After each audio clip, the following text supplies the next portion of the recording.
This is the Ministry of Truth. I'm Gordon Comstock. How about these verses, huh? Jeremiah 17, verse 9.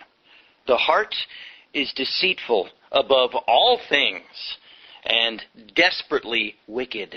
Who can know it? Job 15, verses 14 through 16. How much more abominable and filthy is man, which drinketh iniquity like water. Genesis 8, verse 21. The imagination of man's heart is evil from his youth. Ecclesiastes 7, verse 20. For there is not a just man upon the earth that doeth good and sinneth not. Psalm 51, verse 5. Behold, I was shaped in iniquity, and in sin did my mother conceive me. Romans 3, verse 23. For all men have sinned and come short of the glory of God. Isaiah 64, verse 6. But we are all as an unclean thing, and all our righteousness are as filthy rags. 1 John 1, verse 8. If we say that we have no sin, we are deceiving ourselves, and the truth is not in us. These and many other verses in Scripture teach and confirm and declare and shout out to those who have ears that mankind is hopelessly corrupt. Yes, there's an image of God left in us, or else we would be at each other's throats 24/7, right? But we are hopelessly incapable of, well, for one thing, governing ourselves without tremendous amounts of corruption and fraud being the modus operandi. That's going to be how mankind operates because, well, just as the Bible declares, we're hopelessly corrupt. And the Bible is replete with verses which teach that. And here we have this history book by Gustavus Myers, which was published, I believe, in 1908, or something very near to that. And the book is the history of the great American fortunes, and unlike the Joseph Goebbels-esque history books that you foolishly would buy in a mainstream bookstore from a mainstream publisher, unlike all of that propaganda, this history book teaches that this country has always been led by evil, filthy, fraudulent money interests. And that it really doesn't matter who was in charge, the money interests would always be, what am I saying? It doesn't matter who we think our government is, it's always going to be these money interests ruling us. And even if the money interests change power in their vying for power amongst themselves, these ruthless tycoon bankers, it doesn't matter who gets to the top, they're going to be evil. They're not going to be able to resist corruption. They're going to lord their evil over we, the little people. They're going to buy our legislatures and change the laws to favor themselves and oppress we, the little people. Folks, this is a book which confirms the words of Jesus Christ and of the Bible, and it doesn't even mention Jesus Christ, this book by Gustavus Myers, this muckraking journalist who I wish I could go back in time and shake his hand. This guy was a brilliant spokesperson on behalf of the common man, very intellectual, and that's a rare combination. This book really confirms the Bible for me. Well, let's get back to it now. This is the History of the Great American Fortunes by Gustavus Myers, and this is chapter 11. One thing I want to add, folks. it's not, I said this once before in an earlier taping of a different chapter on this book. I want to repeat, though, it's not just the super rich people who are evil, though. And that's why I'm read those Bible verses to you. Whoever would claw their way to the top is going to be evil and going to rule fraudulently. It's inevitable. It's in the human heart. We're hopelessly corrupt. The Bible teaches that. This secular work by Gustavus Myers approves that. The problem, though, again, is that the super rich, with their evil hearts, unlike our commoner evil hearts, the super rich have the power to do some very nasty, horrendous things to a whole lot of other people, meaning you and me. We're living it, folks. We're feudal serfs. Get over it. Okay, here we go. Chapter 11 of Volume 3 of Gustavus Myers is The History of the Great American Fortunes. The Gould fortune bounds forward. The quote-unquote gold conspiracy, as plotted and consummated by Gould, was, in its day, denounced as one of the most disgraceful events in American history. To adjudge it so was a typical exaggeration and perversion of a society caring only about what was passing in its upper spheres. The spectacular nature of this episode and the ruin it wrought in the ranks of the money dealers and of the traders caused its importance to be grossly misrepresented and overdrawn. The abuse of Gould overdone. It was not nearly as discreditable as the gigantic and repulsive swindles that traders and bankers had carried on during the dark years of the Civil War. The very traders and financiers who beslimed Gould for his, quote, gold conspiracy, unquote, were those who had built their fortunes on blood-soaked army contracts. Nor could the worst aspects of Gould's conspiracy, bad as they were, begin to vie in disastrous results with the open and insidious abominations of the factory and landlord system. To repeat, it was a system in which incredible numbers of working men, women, and children were killed off by the perils of their trades, by disease, superinduced and aggravated by the wretchedness of their work, and by the misery of their lot and habitations. Millions more died prematurely because of the causes directly traceable to the withering influences of poverty. But this unending havoc, taking place silently in the routine departments of industry and in obscure alleyways, called forth little or no notice. What if they did suffer and perish? Society covered their wrongs and injustices and mortal throes with an inhibitive silence. For it was expected that they, being lowly, should not complain, obtrude grievances, or in any way make unpleasant demonstrations.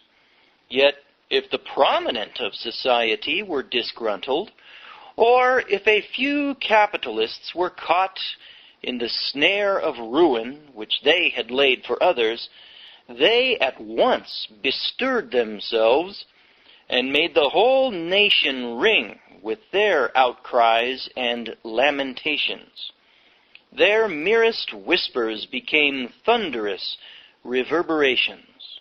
The press, the pulpit, legislative chambers, and the courts became their strident voices, and in all the influential avenues for directing public opinion, ready advocates sprang forth to champion their plaints and concentrate attention upon them. So it was in the quote-unquote gold conspiracy. Gould embarks on his conspiracy. After the opening of the Civil War, gold was exceedingly scarce and commanded a high premium. The supply of this metal, this yellow dross, which to a considerable degree regulated the world's relative values of wages and commodities, was monopolized by the powerful banking interests. In 1869, but $15 million of gold was in actual circulation in the United States. Notwithstanding the increase of industrial productive power, the continuous displacement of obsolete methods by the introduction of labor-saving machinery, and the consecutive discovery of new means for the production of wealth, the task of the worker was not lightened. He had, for the most part, after great struggles, secured a shorter workday, but if the hours were shorter, the work was more tense and racking than in the days before steam-driven machinery supplanted the hand tool. The mass of the workers were in a state of dependence and poverty. The land, industrial, and financial system, operating in the threefold form of rent, interest, and profit, tore away from the producer nearly the whole of what he produced. Even those factory-owning capitalists exercising a personal and direct supervision over their plants were often at the mercy of the clique of bankers who controlled the money marts. Had the supply of money been proportionate to the growth of population and of business, this process of expropriation would have been less rapid. As it was, the associated monopolies, the international and national banking interests, and the income classes in general constricted the volume of money into as narrow a compress as possible. As they were the very class which controlled the law-making power of government, this was not difficult. The resulting scarcity of money produced high rates of interest. These, on the one hand, facilitated usury, and, on the other, exacted more labor and produce for the privilege of using that money. Staggering under burdensome rates of interest, factory owners, businessmen in general, farmers operating on a large scale, and landowners with tenants shunted the load on to the worker. The producing population had to foot the additional bill by accepting wages which had a falling buying power, and by having to pay more rent and greater prices for necessities. Such conditions were certain to accelerate the growth of poverty and the centralization of wealth. Gould's plan was to get control of the outstanding $15 million of gold and fix his own price upon them. Not only from what was regarded as legitimate commerce would he exact tribute, but he would squeeze to the bone the whole tribe of gold speculators. For at that time gold was extensively speculated in to an intensive degree. With the funds stolen from the Erie Railroad treasury, he began to buy in gold. To accommodate the crowd of speculators in this metal, the stock exchange had set apart a quote-unquote gold room devoted entirely to the speculative purchase and sale of gold. Gould was confident that his plan would not miscarry if the government would not put in circulation any of the $95 million in gold hoarded as a reserve in the national treasury. The urgent and all-important point was to ascertain whether the government intended to keep this sum entirely shut out from circulation.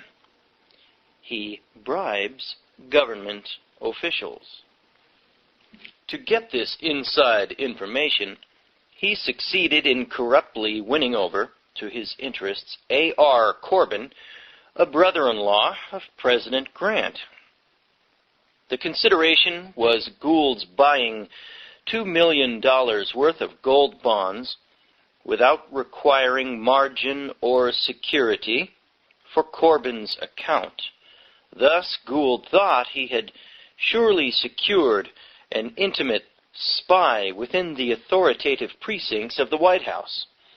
As the premium on gold constantly rose, these bonds yielded Corbin as much sometimes as $25,000 a week in profits. To ensure the further success of his plan, Gould subsidized General Butterfield, whose appointment as sub-treasurer at New York Corbin claimed to have brought about. Gould testified in 1870 that he had made a private loan to Butterfield and that he had carried, speculatively, $1,500,000 for Butterfield's benefit. These statements Butterfield denied. Through Corbin, Gould attempted to pry out Grant's policies, and with Fisk as an interlocutor, Gould personally attempted to draw out the president. To their consternation, they found that Grant was not disposed to favor their arguments. The prospect looked very black for them. Gould met the situation with matchless audacity. By spreading subtle rumors and by inspiring press reports through venal writers, he deceived not only the whole of Wall Street, but even his own associates, into believing that high government officials were in collusion with him. The report was assiduously disseminated that the government did not intend to release any of its hoard of gold for circulation. The premium accordingly shot up to 146.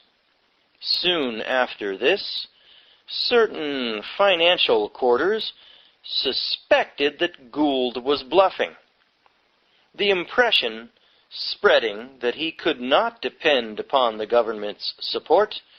The rate of the premium declined, and Gould's own array of brokers turned against him and sold gold.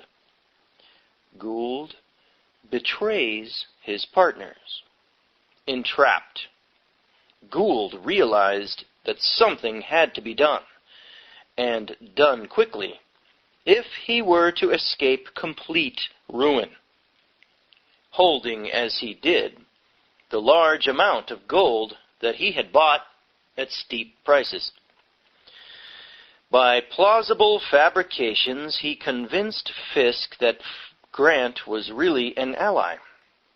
Gould had bought a controlling interest in the 10th National Bank. This institution, Gould and Fisk, now used as a fraudulent manufactory of certified checks. These they turned out to the amount of tens of millions of dollars. With these spurious checks, they bought from 30 to 40 millions in gold.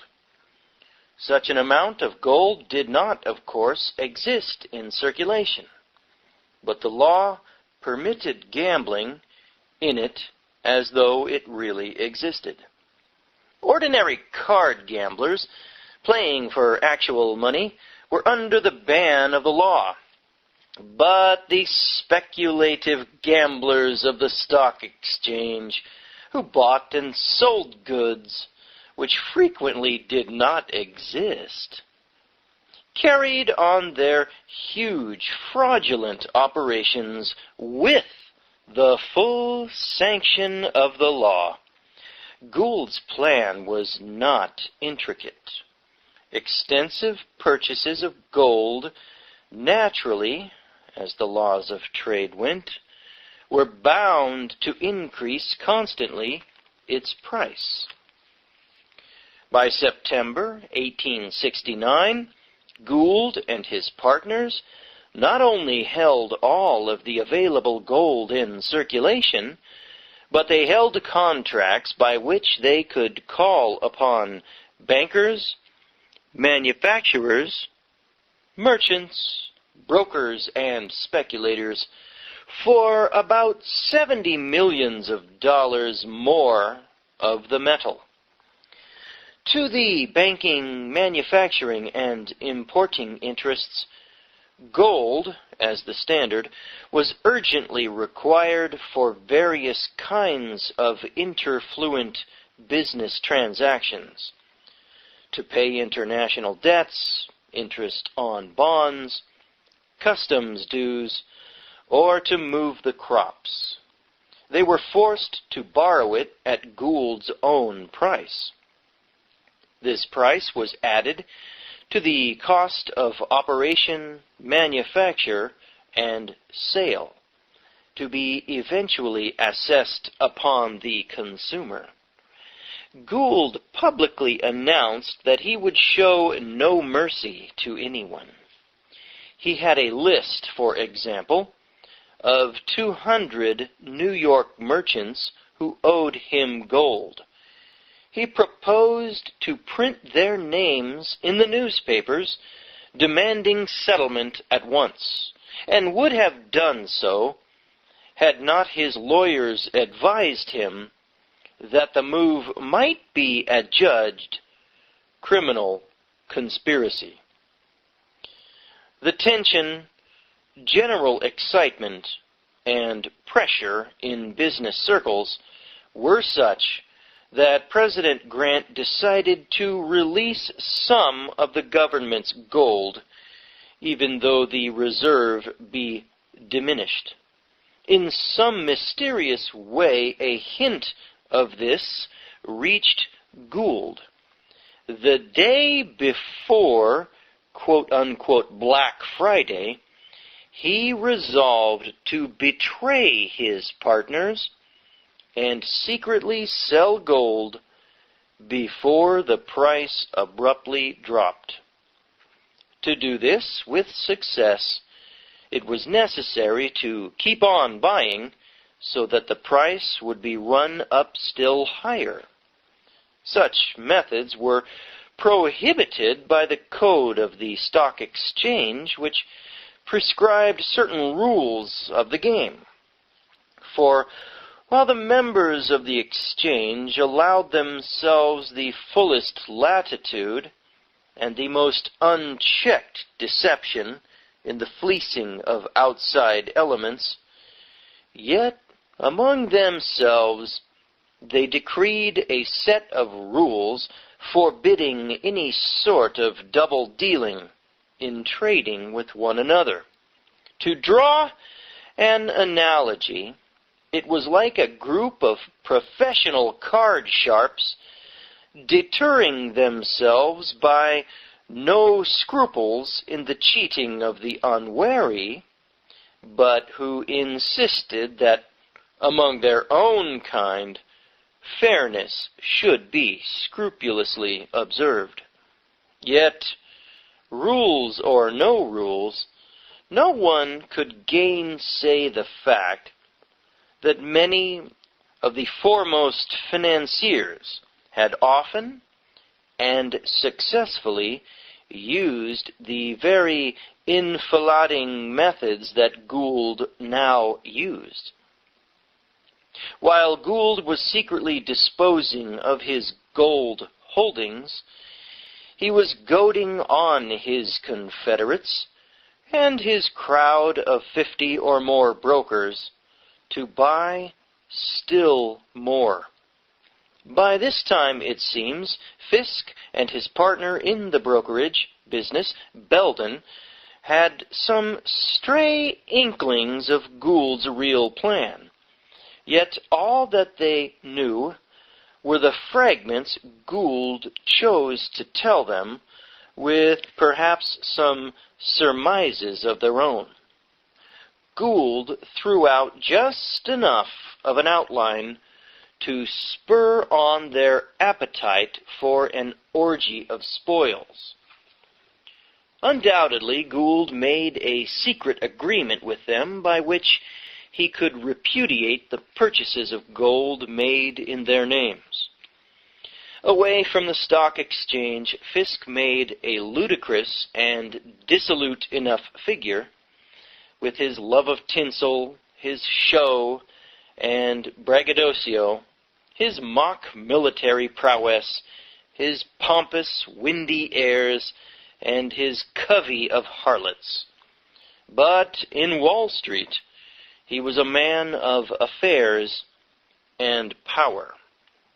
The very assurance that in social life made him ridiculous to a degree was transmuted into a pillar of strength among the throng of speculators who themselves were mainly errant bluffs.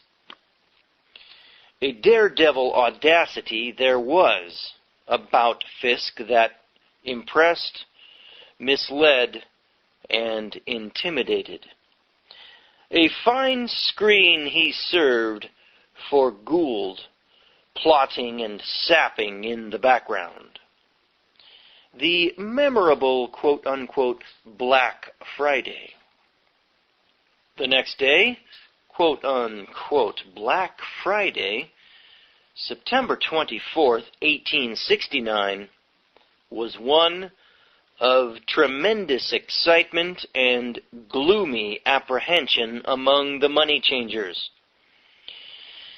Even the exchanges of foreign countries reflected the perturbation. Gould gave orders to buy all gold in Fisk's name. Fisk's brokers ran the premium up to 151 and then to 161. The market prices of railroad stocks shrank rapidly. Failure after failure of Wall Street firms was announced, and fortunes were swept away. Fearing that the price of gold might mount to 200, manufacturers and other business concerns throughout the country frantically directed their agents to buy gold at any price. All this time, Gould, through certain brokers, was secretly selling. And while he was doing so, Fisk and Belden, by his orders, continued to buy. The stock exchange, according to the descriptions of many eyewitnesses, was an extraordinary sight that day. On the most perfunctory occasions, the scenes enacted there might well have filled the exotic observer with unmeasured amazement. But never had it presented so thoroughly a riotous, even bedlamic aspect as on this day, Black Friday. Never had greed and the fear born of greed displayed themselves in such frightful forms. Wow!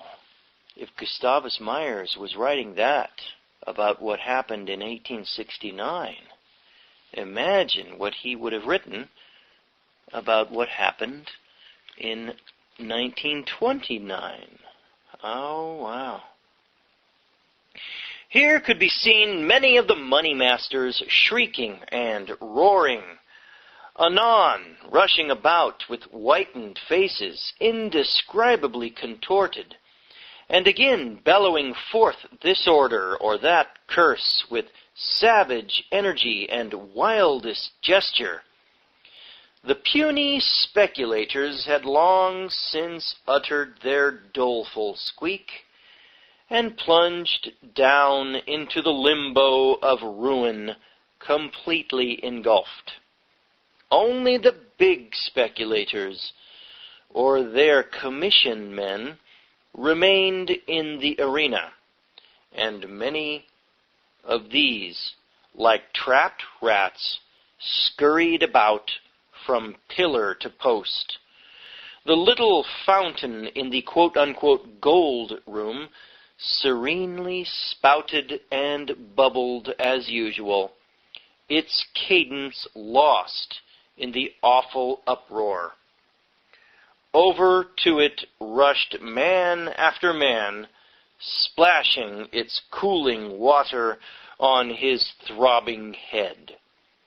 Over all rose a sickening exhalation, the dripping, malodorous sweat of an assemblage worked up to the very limit of mental endurance. What a fantastic description of Wall Street. That just bedlamic chaos that goes on there. What, may we ask, were these men snarling, cursing, and fighting over? Why, quite palpably, over the division of wealth that masses of working men, women, and children were laboriously producing, too often amid sorrow and death. While elsewhere pinioned labor was humbly doing the world's real work, here in this quote-unquote gold room, greed contested furiously with greed, cunning with cunning, over their share of the spoils. You don't find any such thing as a Wall Street when you read of God's economic plan in the Mosaic Code of the Old Testament. Wow. We must have got that from Babylon, from Egypt. The whole credit system and frantically running around, the chaotic scenes you've seen of Wall Street speculators on the phone and on the computers. And they're all playing games, speculating, betting, gambling with the life force of you and me and other working people. We're commerce, folks. We are cattle. We make the bricks for Pharaoh. Back to the book. Without their structure of law and government to enforce it, these men would have nothing. Thank you, Gustavus. As it was, they were among the very crests of society, the makers of law, the wielders of power, well, just like the Pharisees, the pretenders to refinement and culture, just like the Pharisees. Baffled greed and cunning, outmatched and duplicity doubled against itself, could be seen in the men who rushed from the quote-unquote gold room, hatless and frenzied, some literally crazed, when the price of gold advanced to 162. In the surrounding streets were howling and impassable crowds, some drawn thither by curiosity and excitement, others by a fancied interest, surely fancied, for it was but a war of eminent knaves and knavish gamblers. Now, this was not a, quote, disorderly mob of workers, unquote, such as capitalists and politicians created out of orderly workers' gatherings, so as to have a pretext for clubbing and imprisoning. Nay, It all took place in the quote-unquote conservative precincts of sacrosanct Wall Street, the abiding place of quote-unquote law and order. The participants were composed of the quote-unquote best classes. Therefore, by all logic, it was a scene supereminently sane, respectable, and legitimate. The police, worthy defenders of the peace, treated it all with an awed respect.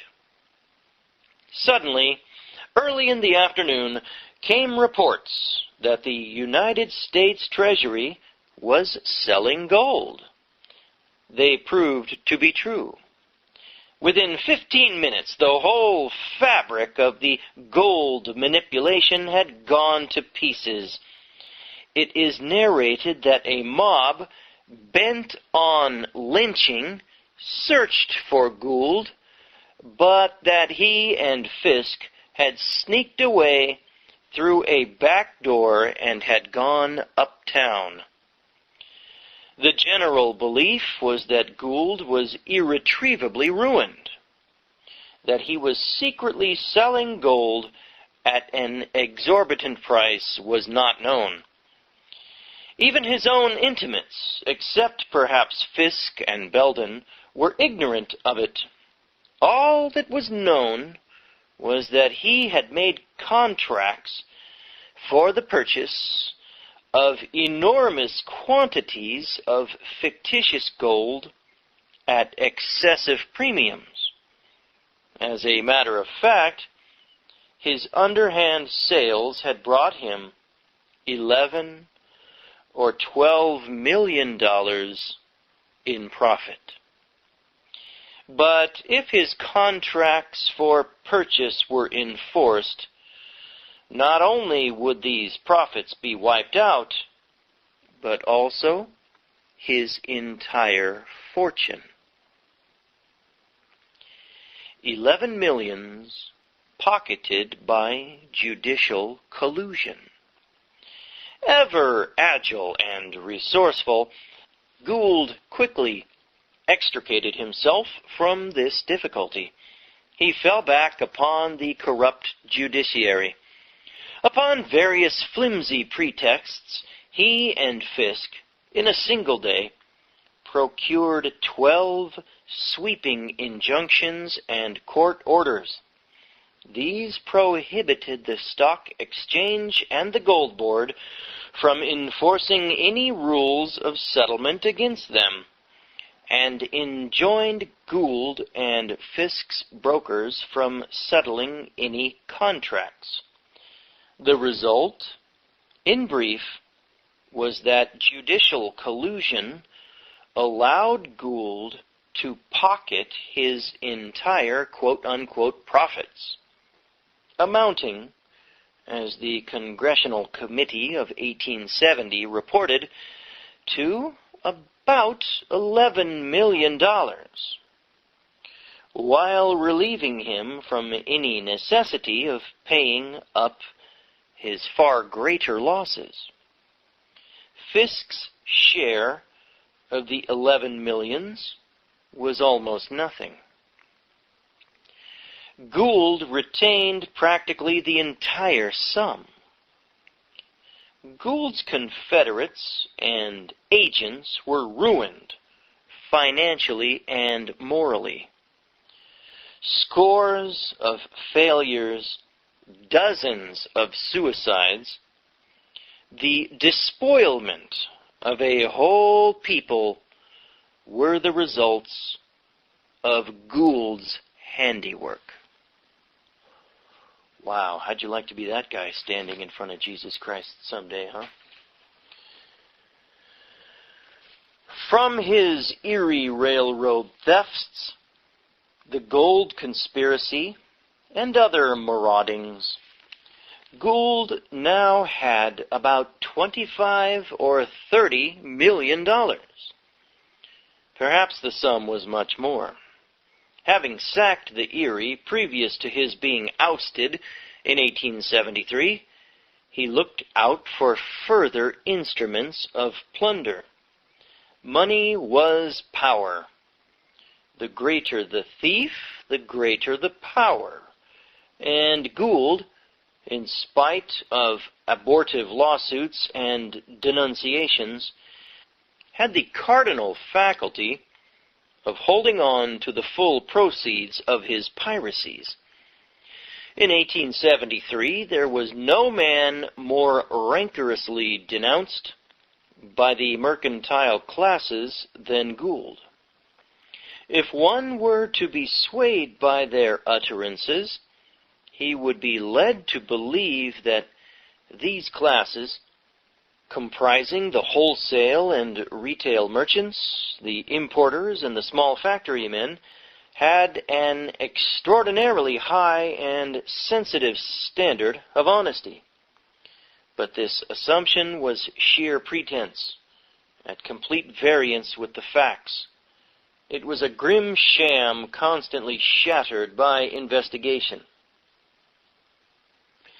Ever, while vaunting its own probity and scoring those who defrauded it, the whole mercantile element was itself defrauding at every opportunity.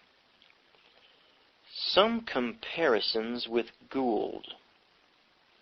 One of the numberless noteworthy and conclusive examples of the absolute truth of this generalization was that of the great frauds perpetrated by the firm of Phelps, Dodge and Company, millionaire importers of tin, copper, lead, and other metals. Wow.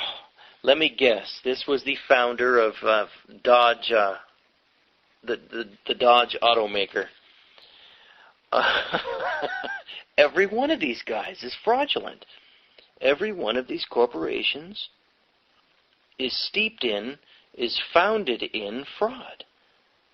And again, folks, this just so confirms what the Bible says about humankind. So far as public reputation went, the members of the House were the extreme opposites of Gould. In the wide realm of commercialism, a more stable and illustrious firm could not be found. Its wealth was conventionally, quote, solid and substantial, unquote.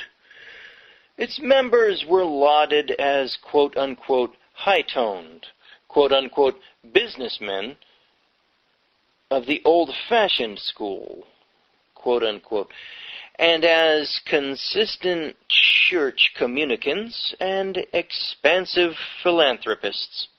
Indeed, one of them was regarded as so glorious and uplifting a model for adolescent youth that he was chosen president of the Young Men's Christian Association.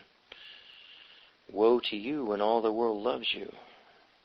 And his statue, erected by his family, today irradiates the tawdry surroundings of Herald Square, New York City. In the Blue Book of the Elect, socially and commercially, no names could be found more indicative of select, strong-ribbed, triple-dyed respectability and elegant social poise and position.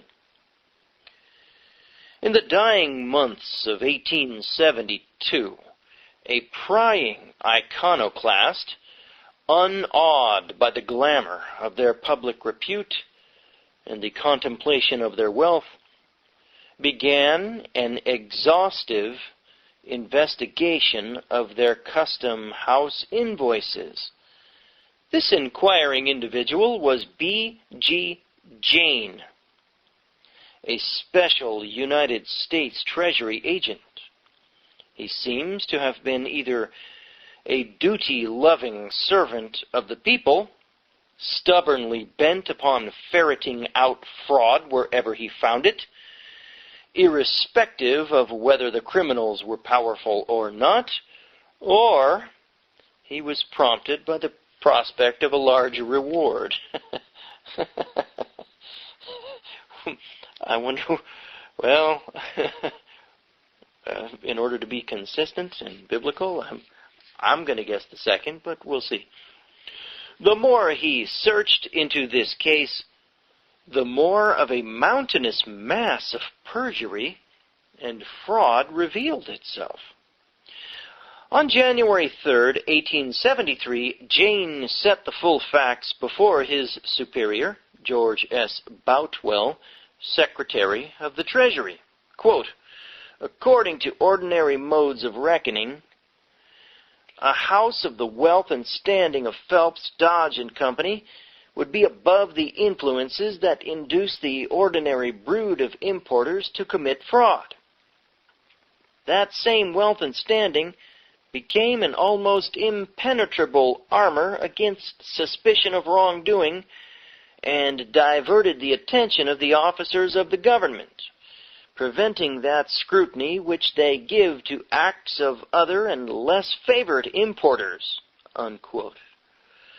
Jane went on to tell how he had proceeded with great caution in, quote, establishing beyond question gross undervaluations, unquote, and how United States District Attorney Noah Davis, later a Supreme Court Justice, concurred with him that fraud had been committed. The great frauds of Phelps, Dodge & Company.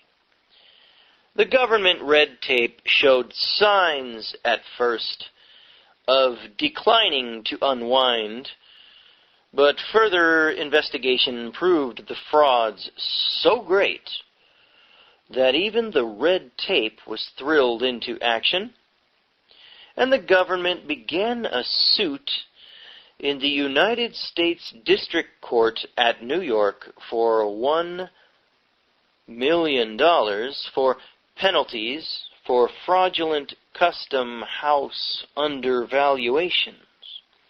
It sued William E. Dodge, William E. Dodge, Jr., D. Willis James, Anson Phelps Stokes, James Stokes, and Thomas Stokes as the participating members of the firm. The suit was a purely civil one. Influential defrauders were not inconvenienced by government with criminal actions and the prospect of prison, lodging, and fare. This punishment was reserved exclusively for petty offenders outside of the charmed circle. The sum of $1 million sued for by the government referred to penalties due since 1871 only. The firm's duplicates of invoices covering the period before that could not be found, of course. Quote, they had probably been destroyed, unquote. Hence, it was impossible to ascertain how much Phelps, Dodge & Company had defrauded in the previous years. The firm's total importations were about $6 million a year. It was evident, according to the government officials, that the frauds were not only enormous, but that they had been going on for a long time. These frauds were not so construed, quote, by any technical construction or far-fetched interpretation, unquote, but were committed, quote, by the firms deliberately and systematically stating the cost of their goods below the purchase price for no conceivable reason but to lessen the duties to be paid to the United States, unquote. These long-continuing frauds could not have been possible without the custom house officials having been bribed to connive. The practice of bribing customs officers was an old and common one. In his report to the House of Representatives on February 23, 1863, Representative Van Wyck, chairman of an investigating committee, fully described this system of bribery. In summarizing the evidence brought out in the examination of 50 witnesses, he dealt at length with the custom house officials who, for large bribes, were in collusion with brokers and merchants. He exclaimed, quote, "No wonder the the custom house is full of fraud, reeking with corruption," unquote. Great was the indignation shown at the charges by the flustered members of the firm. Most stoutly, eminently proper, quote-unquote, men asserted their innocence. In point of fact, as has been shown in the chapters on the Astor fortune, several of them had been slyly defrauding in other fields, particularly by the corrupt procuring of valuable city land before and during the Tweed regime. They had also been enriching themselves by the corrupt obtaining of railroad grants. There was a scurrying about by Phelps, Dodge and Company to explain that some mistake had been made, but the government steadfastly pressed its action, and Secretary Boutwell curtly informed them that if they were innocent of guilt, they had the opportunity of proving so in court. After this ultimatum, their tone changed. They exerted every influence to prevent the case from coming to trial, and they announced their willingness to compromise. The government was induced to accept their offer, and on February 24, 1873, Phelps, Dodge and Company paid to the United States Treasury the sum of $271,000, $271,017.23 for the discontinuance of the $1 million suit for custom house frauds. Their present wealth traced to fraud. From these persistent frauds came, to a large extent, the great collective and individual wealth of the members of this firm and their successors. It was also by reason of these frauds that Phelps, Dodge and Company were easily able to outdo competitors. Only recently, let it be added, they formed themselves into a corporation with a capital of $50 million. With the palpably great revenues from their continuous frauds, they were in an advantageous position to buy up many forms of property. Beginning in 1880, the mining of copper, they obtained hold of very many rich mining properties. Their copper mines yield at present, in 1909, about 100 million pounds per year. Phelps, Dodge and Company also own extensive coal mines and lines of railroads in the Southwest Territories of the United States. 10,000 employees are directly engaged in their copper and coal mines and smaller works, and on the 1,000 miles of railroad directly owned and operated by them. So greatly were the members of the firm enriched by their frauds that when D. Willis James, one of the partners sued by the government for fraudulent undervaluations, died on September 3rd, 1907, he left an estate of not less than $26,967,448. John F. Farrell, the appraiser, so reported in his report filed on March 28, 1908, in the Transfer Tax Department of the Surrogates Department, New York City. But as the transfer tax has been and is continuously evaded by ingenious anticipatory devices, the estate, it is probable, reached much more. James owned, parentheses, accepting the appraiser's specific report, at a time when panic prices prevailed, end parentheses, tens of millions of dollars worth of stock in railroad, mining, manufacturing, and other industries. He owned, for instance, $2,750,000 worth of shares in the Phelps Dodge Copper Queen Mining Company, $1,419,510 in the Old Dominion Company, and millions more in other mining companies. His holdings in the Great Northern Railway, the history of which is one endless chain of fraud, amounted to millions of dollars. $3,840,000 of preferred stock,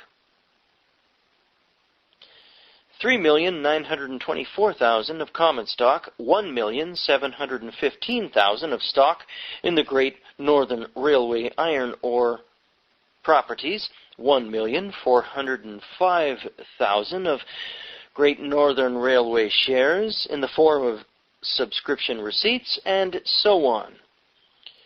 He was a large holder of stock in the Northern Pacific Railway, the development of which, as we shall see, has been one of incessant frauds. His interest in the quote-unquote goodwill of Phelps, Dodge and Company was appraised at $180,000. His interest in the same firm at $945,786. His cash on deposit with that firm at $475,000. Never let it be said that Gustavus Myers did not have all his facts in order. I mean, down to a gnat's whisker. Look at these dollar sums he's quoting, down to the dollar. In the defrauding of the United States government, however, Phelps, Dodge, and Company were doing no uncommon thing. The whole importing trade was incessantly and cohesively thriving upon this form of fraud. In his annual report for 1874, Henry C. Johnson, United States Commissioner of Customs, estimated that tourists returning from Europe yearly smuggled in as personal effects 257,810 trunks filled with dutiable goods valued at the enormous sum of $128,905,000. He added, quote, "It is well known that much of this baggage is in reality intended to be put upon the market as merchandise, and that still other portions are brought over for third parties who have remained at home. Most of those engaged in this form of importation are people of wealth," unquote. Similar and additional facts were brought out in great abundance by a United States Senate committee appointed in 1886 to investigate customs frauds in New York. After holding many sessions, this committee declared that it had found, quote, "conclusive evidence that the undervaluation of certain kinds of imported merchandise is persistently practiced to an alarming extent at the port of New York, unquote. At all other ports, the customs frauds were likewise notorious. The frauds of the whiskey distillers in cheating the government out of the Internal Revenue tax were so enormous as to call forth several congressional investigations. The millions of dollars thus defrauded were used as private capital in extending the distilleries.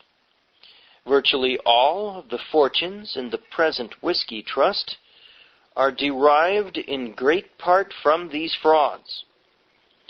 The banks likewise cheated the government out of large sums in their evasion of the stamp tax, reported the Comptroller of Currency in 1874, quote, "This stamp tax is to a considerable extent evaded by banks and more frequently by depositors by drawing post notes or bills of exchange at one day's sight instead of on demand, and by substituting receipts for checks," unquote.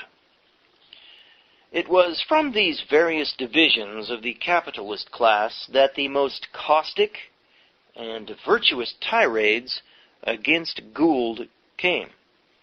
The boards of trade and chambers of commerce were largely made up of men who, while assuming the most vaniloquent pretensions, were themselves malodorous of fraud. To read the resolutions passed by them, and to observe retrospectively the supreme airs of respectability and integrity they individually took on, one would conclude that they were all men of whitest, most irreproachable character. But the official reports contradict their pretensions at every turn. And they were all seen in their nakedness as perjurers, cheats, and frauds, far more sinister in their mask than Gould in his carelessly open career of theft and corruption. Many of the descendants of that sordid aggregation live today in the luxury of inherited cumulative wealth, and boast of a certain, quote, "pride of ancestry," unquote, and, quote, "refinement of social position," unquote. Wow, Gustavus Myers. He does not back down from these rich you-know-whats. It is they from whom the sneers at the quote-unquote lower classes come. I honestly, folks, I can't think of a historical advocate for the common man as articulate as this Gustavus Myers guy. I've not come across one. Well, I mean, the obvious one's Jesus Christ. I mean, nobody beats him. But right now, a very distant second, in my mind, is Gustavus Myers, as far as sticking up for the common man and being very, very articulate.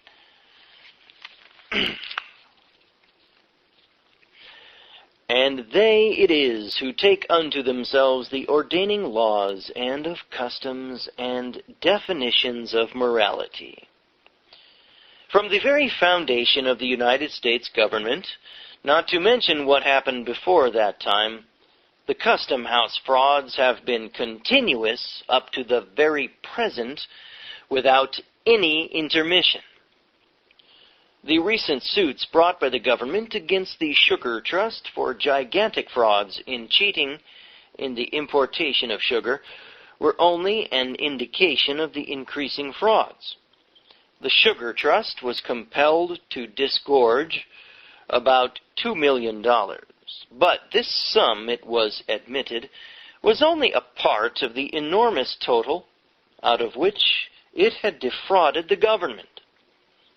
The further great custom house scandals and court proceedings of 1908 and 1909 showed that the bribery of custom house weighers and inspectors had long been in operation, and that the whole importing class, as a class, was profiting heavily by this bribery and fraud. While the trials of importers were going on in the United States Circuit Court at New York, dispatches from Washington announced on October 22nd, 1909, that the Treasury Department estimated that the same kind of frauds as had been uncovered at New York had flourished for decades, although in a somewhat lesser degree, at Boston, Philadelphia, Norfolk, New Orleans, San Francisco, and at other ports. Stated these subdued dispatches, quote, "It is probable that these systematic filchings from the government's receipts cover a period of more than 50 years, and that in this the minor officials of the New York Custom House have been the greatest offenders. Although their nefarious profits have been small in comparison with the illegitimate gains of their employers, the great importers. These are the views of the responsible officials of the Treasury Department," unquote. These dispatches stated the truth very mildly.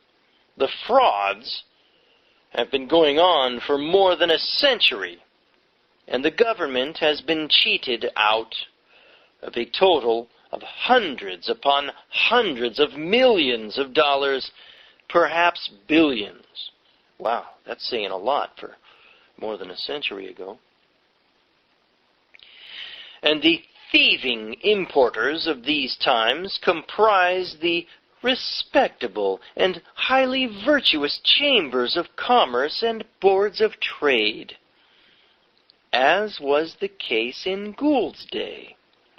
They are ever foremost in pompously denouncing the very political corruption which they themselves cause and want and profit from. They are the fine fellows who come together in their solemn conclaves and resolve this and resolve that against, quote, law-defying labor unions, quote, or in favor of, quote, a reform in our body politic, unquote, etc., etc.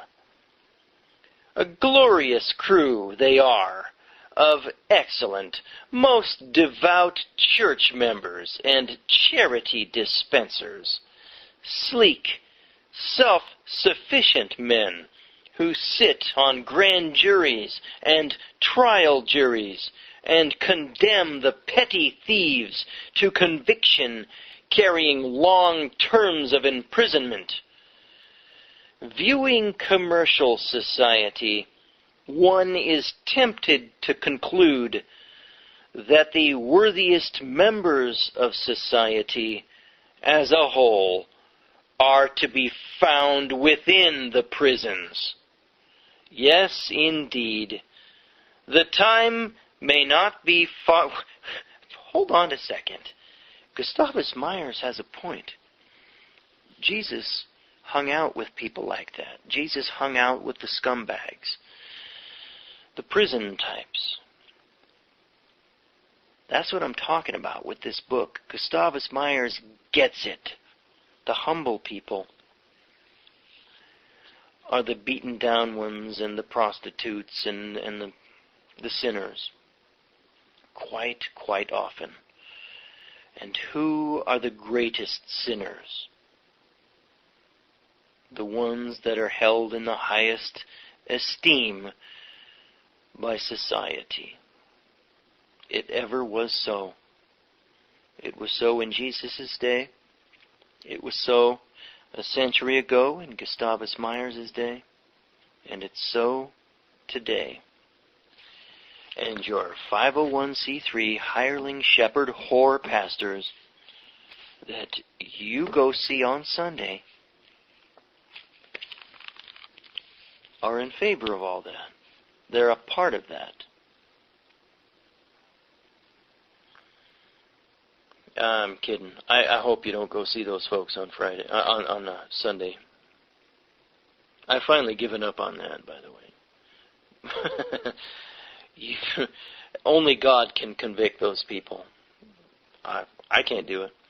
Anyway, back to the book. Yes, indeed. The time may not be far away when the stigma of the convict may be considered a real badge of ancestral honor. Yeah, as it was when Jesus was walking the earth, at least his last 3 years on it. But the comparison of Gould and the trading class is by no means complete without adding anew a contrast between how the propertied plunderers, as a class, were immune from criminal prosecution and the persecution to which the working class was subjected. Although all sections of the commercial and financial class were cheating, swindling, and defrauding, with almost negligible molestation from the government, the workers could not even plead for the right to work without drawing down upon themselves the full punitive animosity of governing powers, whose every move was one of deference to the interests of property. Apart, we never changed. We never changed from England, folks. We have our royalty. They just don't call them royalty. They call them Rockefellers and Goulds and Vanderbilts and so on. Apart from the salient fact that the prisons throughout the United States were crowded with poor criminals, while the machinery of the criminal courts was never seriously invoked against the commercial and financial classes, the police and other public functionaries would not even allow the workers to meet peacefully for the petitioning of redress. It's just further proof that the Fifth Amendment does not apply to we the little people. Organized expressions of discontent are ever objectionable to the ruling class, not so much for what is said as for the movements and reconstructions they may lead to, a fact which the police authorities, inspired from above, have always well understood. The clubbing of the unemployed. Says McNeill, quote, "The winter of 1873 to 1874 was one of extreme suffering. Midwinter found tens of thousands of people on the verge of starvation, suffering for food, for the need of proper clothing, and for medical attendance. Meetings of the unemployed were held in many places, and public attention called to the needs of the poor. The men asked for work and found it not. The children cried for bread. The unemployed and suffering poor of New York City determined to hold a meeting and appeal to the public by bringing to their attention the spectacle of their poverty. They gained permission from the Board of Police to parade the streets and hold a meeting in Thompson's Square on January 13th, 1874. But on January 12th, the Board of Police and Board of Parks revoked the order and prohibited the meeting. It was impossible to notify the scattered army of this order, and at the time of the meeting the people marched through the gates of Tompkins Square. When the square was completely filled with men, women, and children, without a moment's warning, the police closed in upon them on all sides. Wow, it never changes. It was always like this in America, folks. Always. One of the daily papers of the city confessed that the scene could not be described. People rushed from the gates and through the streets, followed by the mounted officers at full speed, charging upon them without provocation. Screams of women and children rent the air, and the blood of many stained the streets. And to the further shame of this outrage, it is to be added that when the General Assembly of New York State was called to this matter, they took testimony but made no sign." Unquote. Thus was the supremacy of quote-unquote law and order maintained. The day was saved for well-fed respectability, and starving humanity was forced back into its despairing haunts, there to reflect upon the club-taught lesson that empty stomachs should remain inarticulate. Wow, that's exactly what Orwell said, folks. Not that he was in favor of it, but that's in different kind of words, that's what Orwell said. He said that poverty makes people who are they're too stupefied by hunger to think intellectual thoughts and to protest against oppression.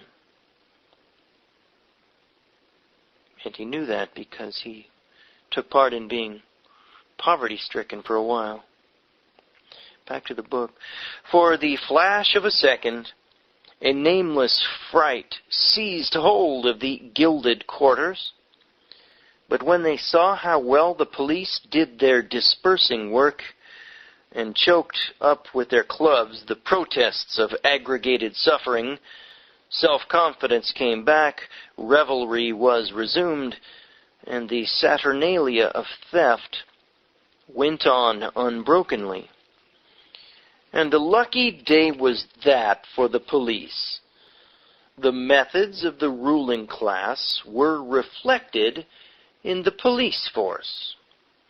While perfumed society was bribing, defrauding, and expropriating, the police were enriching themselves by a perfected system of blackmail and extortion of their own.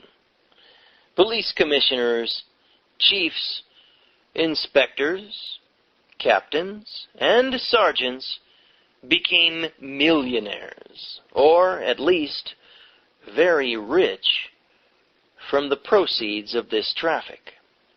Not only did they extort regular payments from saloons, brothels, and other establishments on whom the penalties of law could be visited, but they had a standing arrangement with thieves of all kinds, rich thieves as well as what were classed as ordinary criminals, by which immunity was sold at specified rates.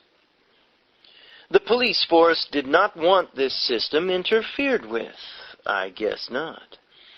Hence, at all times, they toadied to the rich and influential classes as the makers of law and the creators of public opinion, to be on the good side of the rich, and to be praised as the defenders of law and order. furnished a screen of incalculable utility, behind which they could carry on undisturbedly their own peculiar system of plunder. Wow. All right, folks. Look, man, if you don't have the attention span to be able to sit through this book, I feel bad for you. I feel bad for you. You're not off the television yet. I mean, I'm almost to the point where I would say that even if you're not a predominantly audio learner, oral learner, A-U-R-A-L,